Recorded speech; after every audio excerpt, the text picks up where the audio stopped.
এক মিনিট কোরআন তেলাওয়াত শুরু করছ আম্মা। আল্লাহ রসুল আপনাদেরকে 4টা কর্মসূচি দিছে। কয়টা? ইজা সাল্লাতিল মারাতু খামসাহা, মহিলা যখন 5 ওয়াক্ত নামাজ পড়বে, ওয়া সাওমাত শাহরাহা, রমজানের রোজা রাখবে, ওয়া হাফিজাত ফারজাহা, 100% পর্দা মেইনটেনেন্স করে চলবে, ওয়া আতাত জাওজাহা আও আতাত বালাহা, স্বামী যেমনে কয় এমনি মানে শুনি চলবো।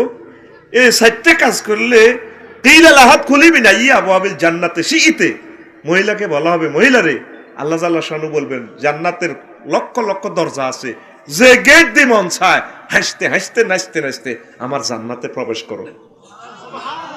মহিলার কাজ করা এই 4টার ভিতরে আসেনি।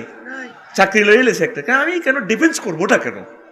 মায়ের বাপক আমার মেয়ে না নিজের পায়ে নিজে দাঁড়াবে, তোমার মতো গোলামের পুত্র